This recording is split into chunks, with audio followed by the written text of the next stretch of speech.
ایک میں نے حدیث پڑھی ہے، اس حدیث کا بھی یاد رکھنے کی باتیں ہیں، اور اس کا بھی اس مقصد سے گہرا تعلق ہے۔ ایک طرف تو اللہ تبارک و تعالیٰ نے یہ فرمایا ہے کہ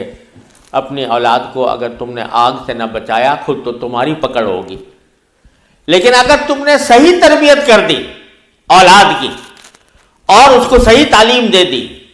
اس کو ایک اچھا انسان، اچھا مسلمان بنا دیا، تو اس کی عظیم فضیلت بھی حدیث میں بیان فرمائی ہے۔ وہ حدیث یہ ہے کہ نبی کریم سرور عالم صلی اللہ علیہ وسلم نے ارشاد فرمایا کہ جب انسان مر جاتا ہے، دنیا سے چلا جاتا ہے، تو اس کے سارے اعمال ختم ہو جاتے ہیں، یعنی مرنے کے بعد اپنے نامہ اعمال میں وہ کوئی اضافہ نہیں کر سکتا۔ جو کچھ کرنا ہے وہ اسی دنیا میں کرنا ہے، دنیا کے اندر رہتے ہوئے، مرنے سے پہلے پہلے اپنی زندگی میں انسان نے جو نیک کام کر لیے وہی اس کے کام آئیں گے اور وہی اس کے نام اعمال کے اندر لکھے جائیں گے۔ لیکن جب انسان مر گیا، دنیا سے چلا گیا، تو اب ہزار وہ کوشش کر لے کہ میرے نام اعمال میں اضافہ ہو جائے، نہیں ہو سکتا، کیونکہ دنیا کی زندگی جو ہے اللہ تبارک و تعالیٰ نے یہ عمل کی زندگی بنائی ہے، اور مرنے کے بعد اس کی جزا و سزا کی زندگی ہے۔ لہذا جو کچھ کرنا ہو وہ مرنے سے پہلے کرنا ہوگا۔ جب آدمی کا انتقال ہو جائے اور دنیا سے چلا جائے، تو اب چونکہ اس کے نامہ اعمال میں کوئی اضافہ نہیں ہوتا، اس واسطے وہ ایک ایک نیکی کو ترستا ہے کہ کاش یہ نیکی میں نے کر لی ہوتی، کاش یہ نیکی میرے نام اعمال میں بڑھ جاتی، اضافہ ہو جاتا۔ یہ ہر مرنے والے کی مرنے کے بعد یہ حسرت ہوتی ہے کہ کاش میں اپنے اوقات زندگی کو اپنے لیے نیکیاں جمع کرنے کا سبب بنا لیتا۔ تو میرے والد ماجد رحمۃ اللہ علیہ نے، حضرت مولانا مفتی محمد شفیع صاحب رحمۃ اللہ علیہ نے ایک نظم کہی تھی جو حضرت علی رضی اللہ تعالیٰ عنہ کے ایک کلام سے ماخوذ تھی۔ وہ یہ کہ جب کوئی بندہ کسی قبر کے پاس سے گزرتا ہے، کسی قبرستان سے گزرتا ہے، تو وہ قبر والے زبان حال سے اس سے کیا کہتے ہیں، اس آدمی سے جو گزر رہا ہے، زبان حال سے گویا کہہ رہے ہوتے ہیں۔ تو وہ اس میں حضرت والد صاحب نے فرمایا تھا کہ وہ یہ کہتے ہیں کہ مقبرے سے گزرنے والے سن، خیر ہم پر گزرنے والے سن، ہم بھی ایک دن زمین پہ چلتے تھے، باتوں باتوں میں ہم مچلتے تھے، اپنی زندگی کی داستان۔ اور اس کے بعد ان کے اسی نظم میں یہ بھی کہا کہ اب ہم ہر گزرنے والے سے ترستے ہیں کہ کوئی بندہ خدا آ جائے، فاتحہ ہم پہ پڑھتا جائے، یعنی اب ہم اس بات کو ترستے ہیں کہ ہمارے نام اعمال میں کوئی اضافہ ہو جائے، لیکن اس بات کی امید پر رہتے ہیں کہ کوئی اللہ کا بندہ آ جائے، آ کر ہمیں ایصال ثواب کر دے، کسی عمل کا ثواب ہمیں پہنچا دے، تو اس کے نتیجے میں ہمارے نام اعمال میں اضافہ ہو جائے۔ تو بندہ مرنے کے بعد اپنے نام اعمال میں کوئی اضافہ نہیں کر سکتا، خود سے نہیں کر سکتا، لیکن سرکار دو عالم صلی اللہ علیہ وسلم فرماتے ہیں کہ 3 چیزیں ایسی ہیں کہ اگر انسان نے زندگی میں کر لی ہوں تو اس کی نیکیوں میں مسلسل اضافہ ہوتا رہتا ہے، ان کی وجہ سے اس کے ثواب میں اضافہ ہوتا رہتا ہے، اس کے اعمال میں اضافہ ہوتا رہتا ہے۔ وہ 3 چیزیں کیا ہیں؟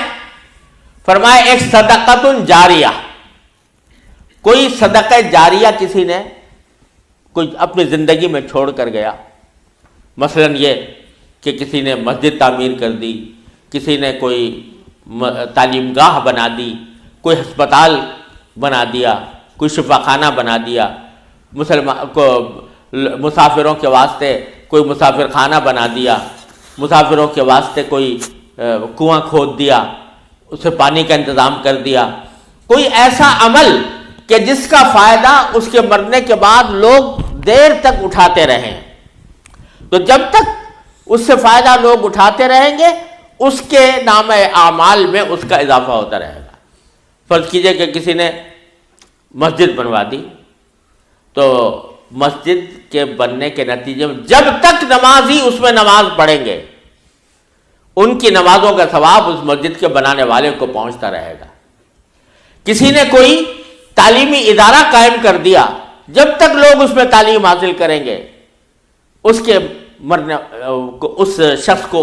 ان کا ثواب پہنچتا رہے گا۔ کسی نے کوئی ہسپتال کھول دیا جس میں مریضوں کا علاج مفت کیا جاتا ہے، تو جب تک اس میں مریض آتے رہیں گے ان کا علاج ہوتا رہے گا، بنانے والے کو مستقل اس کا ثواب ملتا رہے گا۔ یہ صدقہ جاریہ، وہ صدقہ جو جاری رہنے والا ہو، یعنی جس کا فائدہ مسلسل چلتا رہے، مدت دراز تک لوگ اس سے فائدہ اٹھاتے رہے۔ یہ صدقہ جاریہ اگر زندگی میں آدمی چھوڑ جائے تو پھر اس کا عمل مرنے کے بعد بھی جاری رہتا ہے، اس کے نامہ اعمال میں اس کی وجہ سے اضافہ ہوتا رہتا ہے۔ دوسرا فرمایا وَعِلْمٌ يُنْتَفَعُ بِهِ، اگر کسی نے کوئی علم کی بات اپنی زندگی میں چھوڑ دی، مثلا یہ کہ کوئی کتاب لکھ دی جس سے لوگ فائدہ اٹھا رہے ہیں، کوئی مضمون لکھ دیا جس سے لوگ فائدہ اٹھا رہے ہیں، یا کوئی تعلیم دے دی، کوئی استاد ہے جس نے اپنے شاگردوں کو علم سکھایا ہے اور اس علم سے لوگ فائدہ اٹھا رہے ہیں، تو اس کا ثواب بھی وہ صدقہ جاری ہے اس کے لیے، اور جب تک کہ لوگ اس سے فائدہ اٹھاتے رہیں گے اللہ تبارک و تعالیٰ کی رحمت سے اس کا ثواب اس کے نامہ اعمال میں جاتا رہے گا۔ دنیا میں سب سے پہلا جو قتل کس نے کیا تھا، حضرت آدم علیہ السلام کے بیٹے قابیل نے سب سے پہلے اپنے بھائی حابیل کو قتل کیا تھا۔ تو حضور اقدس سرور عالم صلی اللہ علیہ وسلم نے ارشاد فرمایا کہ چونکہ اس سے پہلے قتل کا کوئی تصور ہی نہیں تھا، سب سے پہلے قابیل نے حابیل کو قتل کیا، تو اب جتنے قتل ہوں گے دنیا میں وہ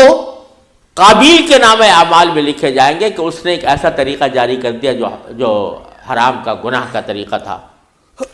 اسی طرح نیکی اگر کسی نے جاری کر دی،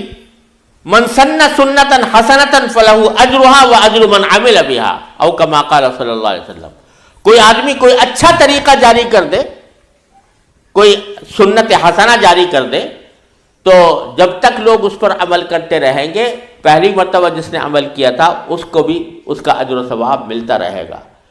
تو اگر کسی نے صدقہ جاریہ کوئی علم کی بات دنیا میں چھوڑی ہے تو اس علم کی بات سے بھی جب تک فائدہ اٹھایا جاتا رہے گا اس وقت تک اس کو اس کے نامہ اعمال میں یہ لکھا جائے گا اور وہ صدقہ جاریہ ہوگا۔ تیسری بات جو فرمائی او ولد صالح یدعو لہ،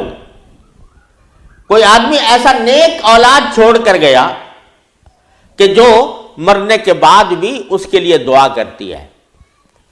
اگر اولاد نیک چھوڑ کر گیا، صالح اولاد چھوڑ کر گیا، یعنی اس کی تعلیم ایسی دی، اس کو تربیت ایسی دی کہ وہ ایک نیک انسان بن گیا، تو اس کی وجہ سے جب وہ مر جائے گا، وہ باپ مر جائے گا، تو بیٹا اس کے لیے دعا کرے گا کہ یا اللہ میرے باپ کی مغفرت فرما دے، یا اللہ میرے والدین کی مغفرت فرما دے۔ تو جب اس کی دعا کی وجہ سے بھی اس کے نامہ اعمال میں اضافہ ہوگا۔ اور ایک حدیث میں آتا ہے کہ نبی کریم صلی اللہ علیہ وسلم نے ارشاد فرمایا کہ جب کوئی شخص اپنے کسی والدین کے لیے یا کسی بھی عزیز کے لیے کوئی دعا کرتا ہے مغفرت کی مرنے کے بعد کہ یا اللہ اس کی مغفرت کر دے، یا اللہ اس کو ثواب عطا فرما، اس کے درجات بلند کر دے، یہ جب دعا کرتا ہے کوئی، یا ایصال ثواب کرتا ہے کہ میں نے قرآن کریم پڑھ کر اس کا ثواب کسی اپنے مرحوم کو پہنچا دیا، تو حدیث میں آتا ہے کہ فرشتے جو وہ